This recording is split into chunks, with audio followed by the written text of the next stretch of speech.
Nós estamos lendo do livro Krishna, a Suprema Personalidade de Deus, escrito por Sua Divina Graça, A.C. Bhaktivedanta Swami Prabhupada.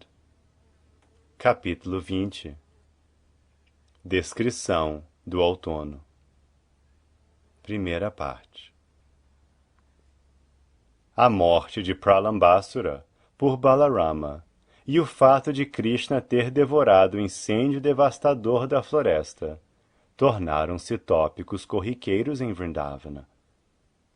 Os vaqueiros descreviam estas atividades maravilhosas para suas esposas e para todas as outras pessoas, e todos se admiravam. E por fim concluíram que Krishna e Balarama eram semideuses que bondosamente haviam vindo para Vrindavana para tornarem-se seus filhos. Foi nessa época que começou a estação das chuvas. Na Índia, depois do calor escaldante do verão, a estação das chuvas é muito bem-vinda. As nuvens que se acumulam no céu, cobrindo o sol e a lua, tornam-se muito agradáveis, e todos aguardam o aguaceiro a qualquer momento. Depois do verão, a chegada da estação das chuvas é considerada uma fonte que a todos vivifica. Trovoadas e relâmpagos ocasionais também dão prazer às pessoas. Os sintomas da estação das chuvas podem comparar-se aos sintomas dos seres vivos, que estão cobertos pelos três modos da natureza material. O céu ilimitado é como o Brahman Supremo, e as entidades vivas minúsculas são como o céu encoberto, ou Brahman coberto pelos três modos da natureza material. Originalmente, todos são partes integrantes de Brahman. O Brahman Supremo, ou o céu sem limites, jamais pode ser coberto por uma nuvem, mas uma porção dele pode. Como se diz no Bhagavad Gita, os seres vivos são partes integrantes da Suprema Personalidade de Deus, mas eles são apenas uma porção insignificante do Senhor Supremo. Os seres vivos permanecem neste mundo material, porque esta porção do Brahman Supremo está coberta pelos modos da natureza material.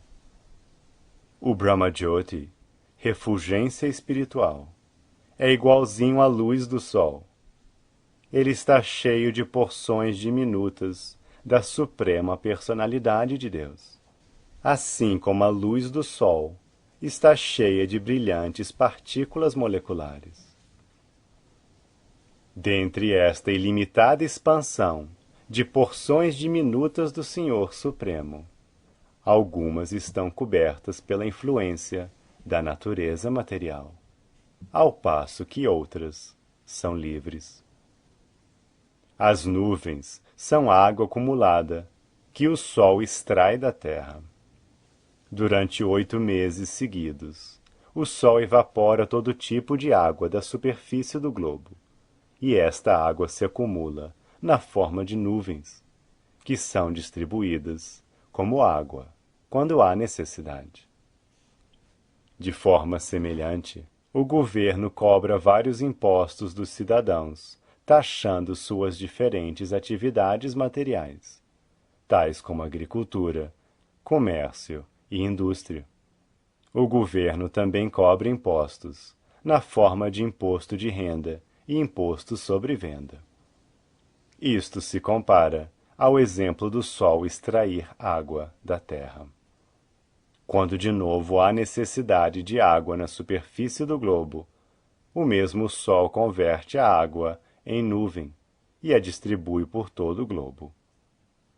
Igualmente, os impostos cobrados pelo governo devem ser redistribuídos ao povo, através de obras educacionais, públicas, de saneamento, etc. Isto é essencial para um bom governo. O governo não deve simplesmente cobrar impostos para esbanjamento inútil. A cobrança de impostos deve ser usada para o bem-estar geral do Estado. Durante a estação das chuvas, há ventos fortes soprando por todo o país e levando as nuvens de um lugar para outro para distribuir água. Quando há necessidade urgente de água depois da estação do verão, as nuvens são como um homem rico que, em tempos de necessidade, distribui seu dinheiro mesmo esgotando todo o seu tesouro. Assim também as nuvens se esgotam, distribuindo água por toda a superfície do globo. É dito que quando Maharaj Dasharatha, pai do Sr. Ramachandra, lutava contra seus amigos, era como um agricultor arrancando pela raiz plantas e árvores desnecessárias. E quando dava caridade, ele distribuía dinheiro exatamente como a nuvem distribui chuva. A distribuição da chuva pelas nuvens é tão suntuosa que se compara à distribuição de riqueza por uma pessoa de grande generosidade. O volume de água da nuvem é tão abundante que as chuvas caem até sobre rochas e colinas, e sobre o oceano e os mares, onde não há necessidade de água. É como uma pessoa caridosa, que abre seu tesouro para distribuição e que não discrimina se a caridade é necessária ou não. Ele dá caridade prodigamente. Antes das chuvas chegarem, toda a superfície do globo quase se esgota de todo tipo de energia e parece pouco produtiva. Depois das chuvas, toda a superfície da terra cobre-se de vegetação, parecendo estar muito saudável e vigorosa. Pode-se comparar a alguém que se submete à austeridade para alcançar algum desejo material. O estado florescente da terra, depois da estação das chuvas, compara-se ao cumprimento de desejos materiais. Às vezes, quando um país é subjugado por um governo indesejável, pessoas e partidos passam por penitências e austeridades severas para alcançar o controle do governo. E quando conseguem, elas prosperam dando-se generosos salários. Esse ganho temporário também se assemelha ao florescimento da terra depois da estação das chuvas. De fato, só devemos nos submeter a severa austeridade e penitências, se for para alcançarmos a felicidade espiritual.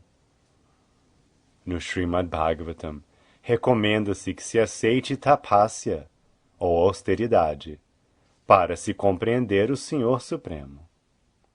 É possível recuperar a vida espiritual ao aceitar a austeridade no serviço devocional. Tendo recuperado a espiritualidade, a pessoa goza de bem-aventurança espiritual ilimitada.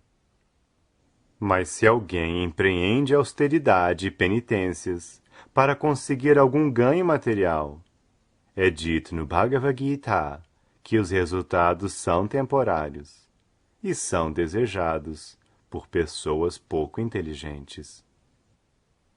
Durante a estação das chuvas, à noite, vêem-se por toda parte muitos vagalumes nas copas das árvores, brilhando como luzes. Mas os corpos luminosos do céu, as estrelas e a lua, não são visíveis. Igualmente, na era de Kali, as pessoas que são ateístas ou canalhas ficam muito em evidência, ao passo que as pessoas que de fato estão seguindo os princípios védicos para emancipação espiritual são praticamente ofuscadas. Esta era, Kali Yuga, compara-se à estação nublada das entidades vivas. Nesta era, o verdadeiro conhecimento é é encoberto pela influência do avanço da civilização material. Os especuladores mentais baratos, ateístas e fabricantes de falsos princípios religiosos, tornam-se evidentes, como os vagalumes, ao passo que as pessoas que seguem à risca os princípios védicos ou preceitos das Escrituras são encobertos pelas nuvens da era. As pessoas devem aprender a aproveitar-se dos verdadeiros astros do céu, o sol, a lua e as estrelas, em vez de usar a luz do vagalume. De fato, o vagalume não pode fornecer nenhuma luz na escuridão da noite. Mas da mesma forma como na estação das chuvas, as nuvens às vezes desaparecem, possibilitando a visão da lua, das estrelas e do sol. Em Kali Yuga, há às vezes certas vantagens. Por exemplo, às vezes ouve-se do movimento védico do Sr. Chaitanya, a distribuição do canto do mantra Hare Krishna. As pessoas que têm o desejo sério de encontrar a verdadeira luz devem tirar proveito deste movimento, ao invés de olhar para a luz dos especuladores mentais e ateístas. Depois da primeira chuva, quando troveja nas nuvens, todas as rãs começam a coachar, como estudantes que de repente se põem a ler seus estudos. Em geral, se supõe que os estudantes se levantem de manhã cedo. Eles não costumam se levantar sozinhos, porém, mas só quando tocam um sino no templo ou na instituição cultural. Pela ordem do mestre espiritual, eles se levantam imediatamente e, depois de terminarem seus deveres matutinos, sentem-se para estudar os Vedas ou cantar mantras védicos. Todo mundo está dormindo na escuridão de Kali Yuga, mas quando aparece um grande acharya, todos adotam o estudo dos Vedas para adquirir o verdadeiro conhecimento, só por causa de seu chamado. Durante a estação das chuvas, muitas pequenas lagoas, tanques e riachos se enchem de água. Do contrário, eles ficam secos o resto do ano. Igualmente, os materialistas são secos, mas às vezes, quando estão numa posição que se pode chamar de opulenta, com lar e filhos, ou um pequeno saldo bancário, eles parecem prosperar, mas logo depois tornam a secar, como os pequenos riachos e tanques. O poeta Vidyapati disse que na sociedade de amigos, família, filhos, esposa, etc., de certo existe algum prazer, mas este prazer se compara a uma gota de água no deserto. Todos anseiam pela felicidade, assim como no deserto todos anseiam pela água. Se no deserto aparecer uma gota de água, o benefício desta água será muito insignificante. Em nosso modo de vida materialista, ansiamos por um oceano de felicidade, mas na forma de sociedade, amigos e amor mundano, não estamos conseguindo mais que uma gota de água. Nossa satisfação nunca é alcançada, como os pequenos riachos, lagoas e tanques nunca se enchem de água na estação seca. Devido à chuva, a relva, as árvores e a vegetação parecem muito verdes. Às vezes a relva se cobre com uma espécie de inseto vermelho, e quando se combinam o verde e o vermelho com cogumelos brancos semelhantes a guarda-chuvas, toda a cena muda, assim como uma pessoa que de repente ficou rica. O agricultor então fica muito feliz, vendo seu campo cheio de grãos. Mas os capitalistas, que nunca se dão conta das atividades de um poder superior, ficam infelizes, porque temem um preço competitivo. Em alguns lugares, os capitalistas no governo restringem os agricultores de produzirem grãos em excesso, sem saber do fato verdadeiro de que todos os grãos alimentícios são fornecidos pela suprema personalidade de Deus. Segundo o preceito védico, Eko Bahunam Yovidadhati Kaman, a suprema personalidade de Deus mantém esta criação. Por isso, ele providencia um estoque de tudo o que é preciso para todas as entidades vivas. Quando há um aumento de população, a função do Senhor Supremo é alimentar o povo. Mas os ateus e canalhas não gostam da produção abundante de grãos alimentícios, especialmente se seu negócio pode se prejudicar. Durante a época das chuvas, todas as entidades vivas, na terra, no céu e na água, ficam muito reanimadas, exatamente como alguém que se ocupa no serviço amoroso transcendental do Senhor. Temos experiência prática disso com nossos estudantes na Sociedade Internacional da Consciência de Krishna. Antes de se tornarem estudantes, eles pareciam sujos, embora naturalmente tivessem belas feições pessoais. Por não terem nenhuma informação sobre a consciência de Krishna, eles pareciam muito sujos e infelizes. Desde que adotaram a consciência de Krishna, sua saúde melhorou, e por seguirem as regras e regulações, aumentou o brilho de seu corpo. Quando se vestem de roupa cor de açafrão, com tílaca na testa e contas nas mãos e no pescoço, eles têm a aparência exata de alguém que veio diretamente de Vaikunta. Na época das chuvas, quando os rios se avolumam e correm para os oceanos e os mares, eles parecem agitar o oceano. Igualmente, se uma pessoa que se ocupa no processo de yoga mística não for muito avançada em vida espiritual, ela pode se agitar com o impulso sexual. Altas montanhas, porém, embora lavadas por torrentes de chuva, não se alteram.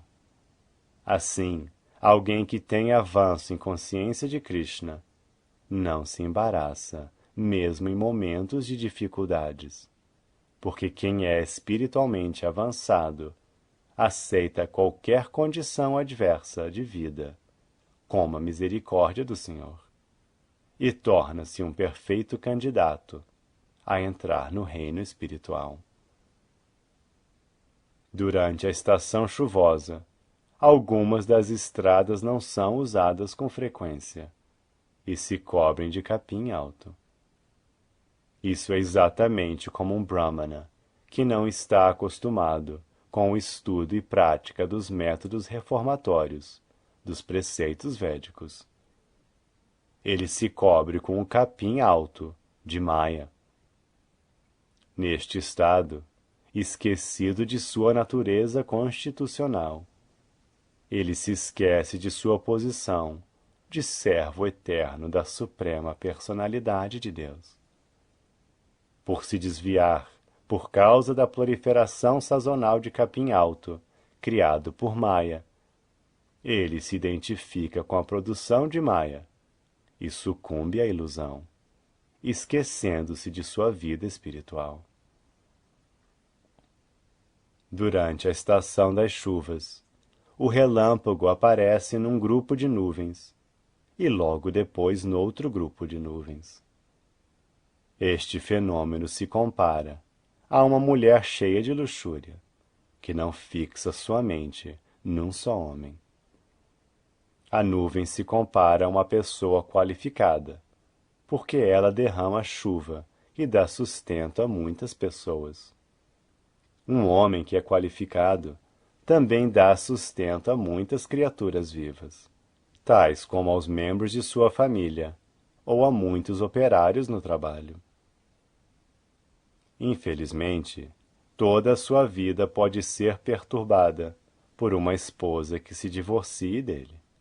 Quando o marido se perturba, toda a família se arruína, os filhos se dispersam ou um negócio é fechado, e tudo se afeta.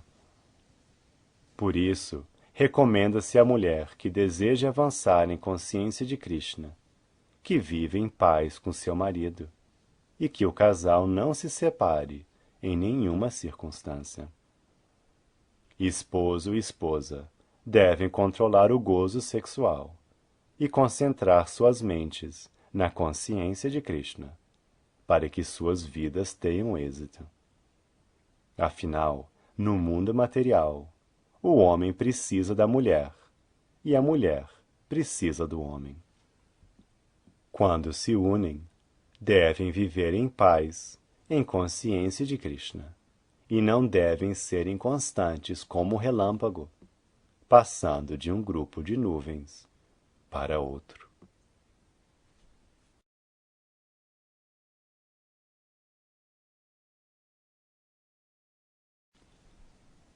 Nós estamos lendo do livro Krishna, a Suprema Personalidade de Deus, escrito por Sua Divina Graça, A.C. Bhaktivedanta Swami Prabhupada.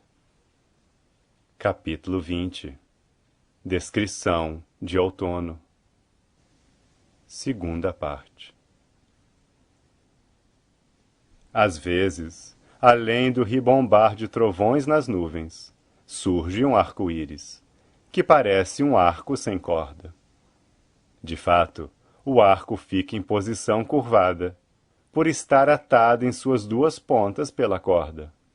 Mas no arco-íris não existe esta corda, e mesmo assim ele permanece no céu, de maneira tão bela.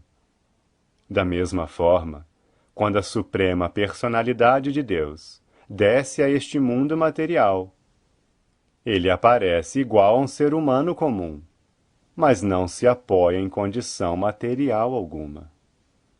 No Bhagavad Gita, o Senhor diz que aparece por meio de sua potência interna, que está livre do cativeiro, da potência externa.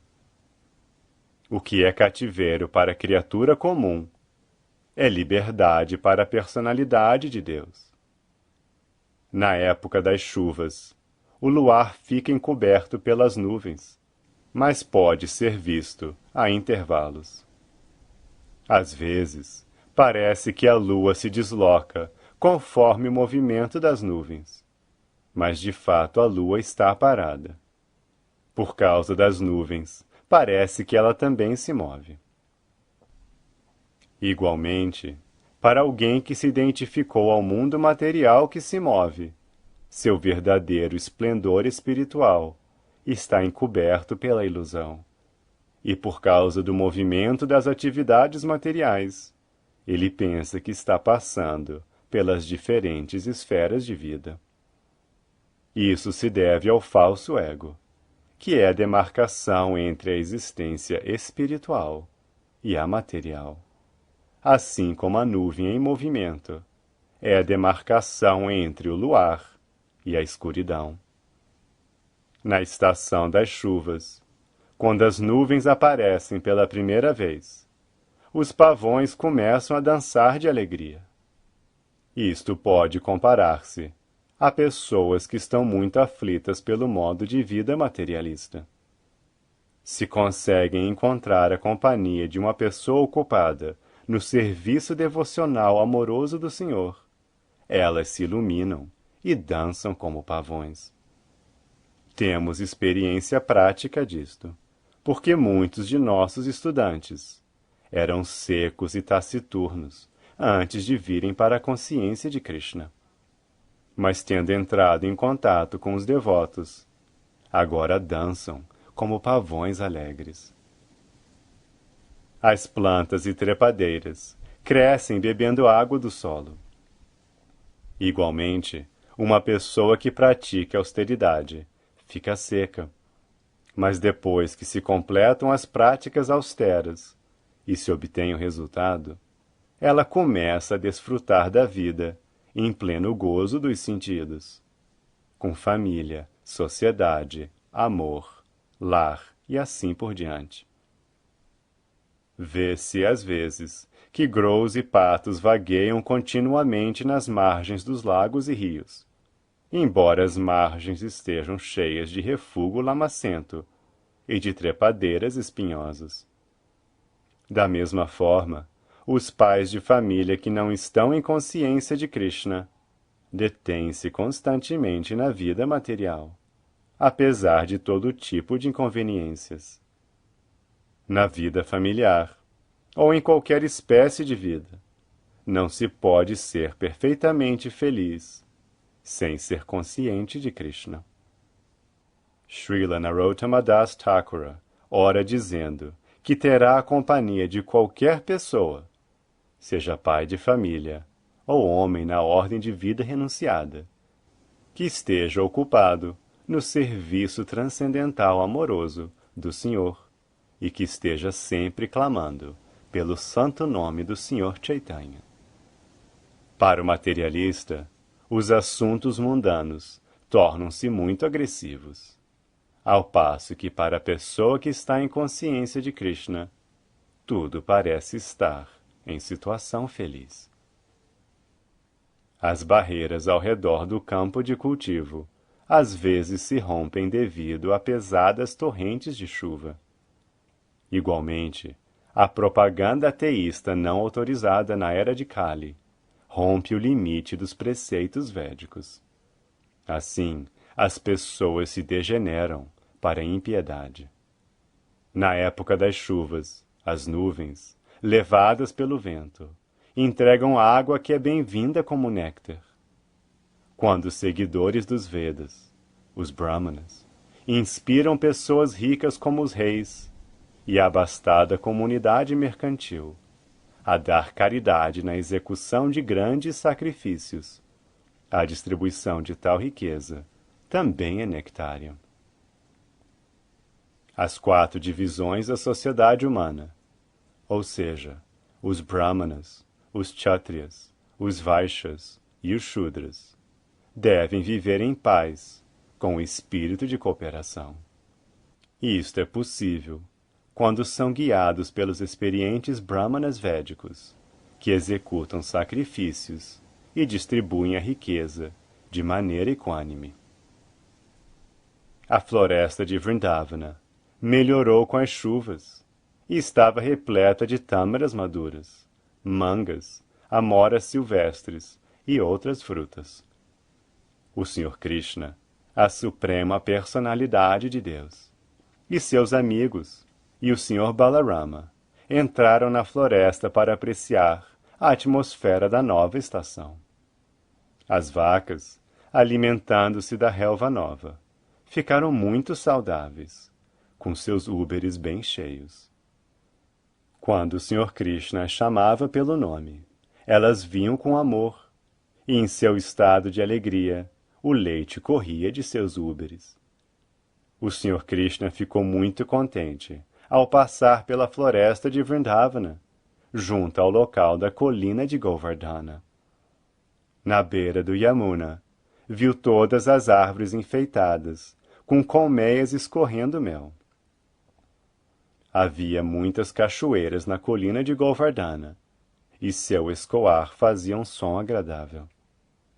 Krishna as ouvia, enquanto olhava dentro das cavernas da colina. Algumas vezes, quando a estação das chuvas ainda não tinha se acabado por completo, mas já se aproximava o outono, especialmente quando chovia na floresta, Krishna e seus companheiros sentavam-se debaixo de uma árvore ou dentro das cavernas da colina de Govardhana e comiam os frutos maduros, conversando com muito prazer. Quando Krishna e Balarama ficavam na floresta o dia todo, Mãe Yashoda costumava enviar-lhes algumas frutas, doces e arroz misturado com iogurte. Krishna pegava-os e sentava numa laje de pedra na margem do Yamuna. Enquanto Krishna, Balarama e seus amigos estavam comendo, eles vigiavam as vacas, bezerros e touros. As vacas pareciam cansadas, por estarem de pé com seus pesados úberes. Sentando-se e mascando a grama, elas pareciam felizes, e Krishna ficava alegre ao vê-las. Ele ficava orgulhoso de ver a beleza da floresta, que não era senão a manifestação de sua própria energia. Em tais ocasiões, Krishna costumava elogiar as atividades especiais da natureza durante a estação das chuvas. É dito no Bhagavad Gita que a energia material, ou natureza, não é independente em suas ações. A natureza age sob a superintendência de Krishna. Também se diz no Brahma Samhita que a natureza material, conhecida como Durga, age como sombra de Krishna. A natureza material obedece a qualquer ordem dada por Krishna. Por isso, a beleza natural criada pela estação das chuvas surgiu segundo as indicações de Krishna, que sentia muito orgulho das belas atividades da natureza material. Enquanto Krishna e Balarama desfrutavam dessa maneira da beleza da estação chuvosa, o outono chegou, quando todos os reservatórios de água ficam muito limpos e agradáveis, e sopra em toda parte um ar agradável e refrescante. Com a chegada do outono, o céu ficou completamente limpo de todas as nuvens e recuperou sua cor azul natural. A flor de lótus, que florescia na água clara da floresta, parecia uma pessoa que caiu da prática de yoga, mas que voltou a ficar bela por ter retomado a vida espiritual.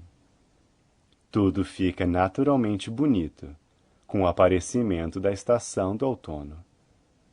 Igualmente, quando o materialista adota a consciência de Krishna e a vida espiritual, ele também se torna tão claro como o céu e a água no outono.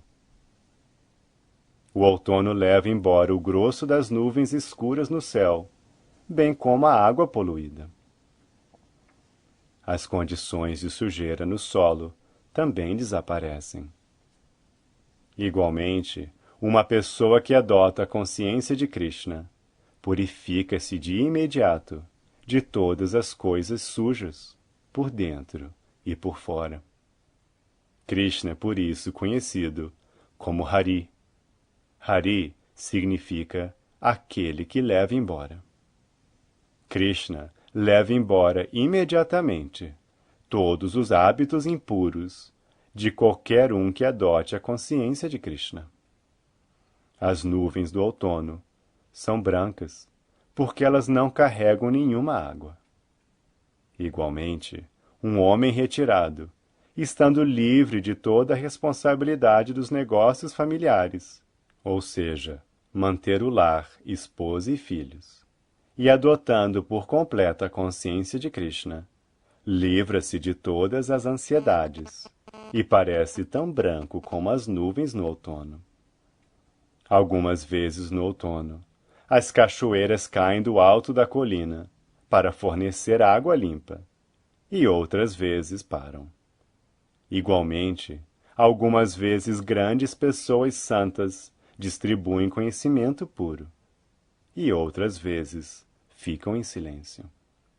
Os pequenos tanques, que antes estavam cheios de água, agora secam aos poucos. Quanto aos pequenos seres aquáticos que vivem nos reservatórios, eles não podem entender que o número deles diminui a cada dia, assim como as pessoas que estão absortas na matéria não conseguem entender que a duração de suas vidas se reduz dia a dia. Tais pessoas se ocupam em manter vacas, propriedade, filhos, esposa, sociedade e amizade. Devido à água reduzida e ao calor escaldante do sol durante o outono, as pequenas criaturas que vivem em pequenos reservatórios de água ficam muito perturbadas. Elas são exatamente como pessoas descontroladas, que estão sempre infelizes, por serem incapazes de gozar a vida ou de manter os membros de sua família. A terra barrenta, aos poucos se resseca, e vegetais que cresceram, a pouco começam a murchar. Igualmente, para quem adotou a consciência de Krishna, o desejo do gozo familiar, aos poucos começa a secar.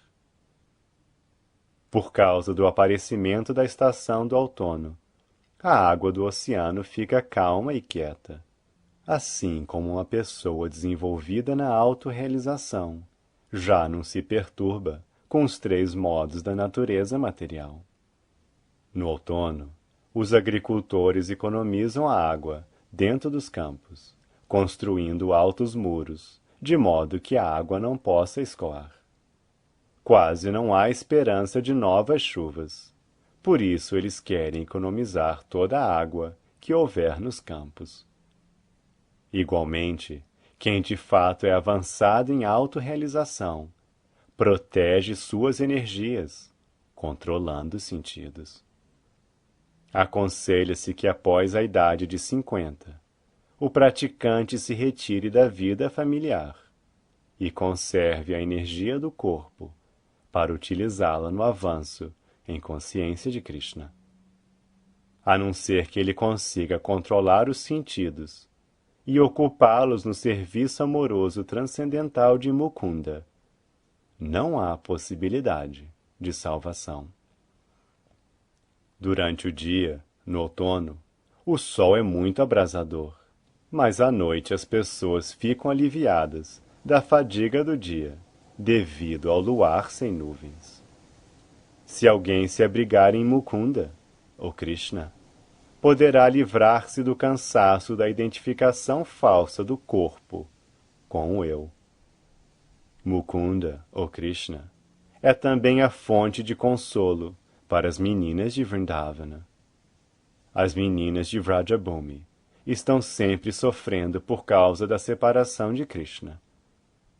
Quando elas se encontram com Krishna, durante a noite enluarada de outono, sua fadiga de separação também se sacia. Quando o sol está limpo de todas as nuvens, as estrelas à noite brilham belamente.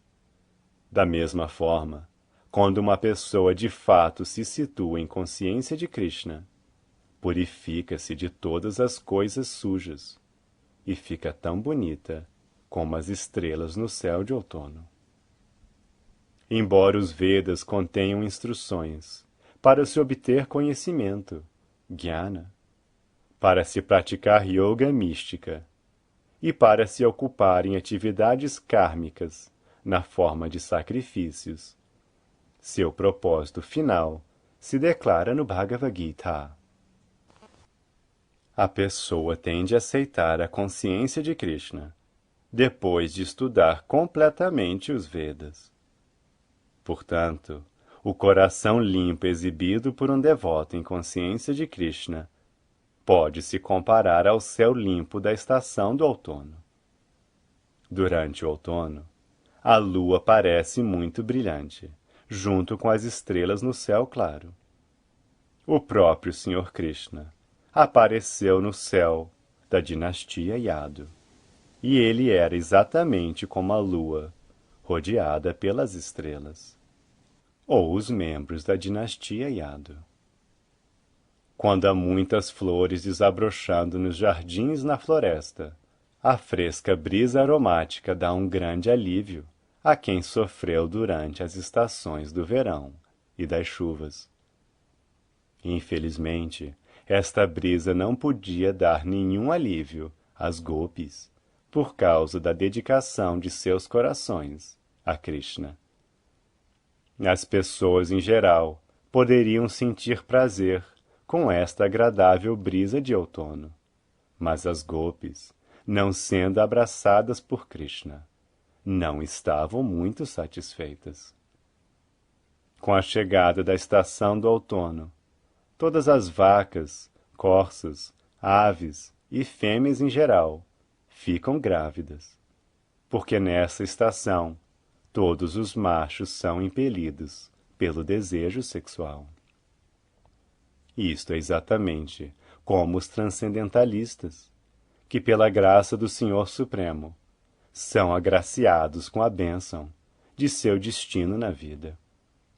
Srila Rupa Goswami instrui em seu Upadeshamrita que devemos seguir o serviço devocional com grande entusiasmo, paciência e convicção, e devemos seguir as regras e regulações, manter-nos limpos da contaminação material e ficar na companhia dos devotos.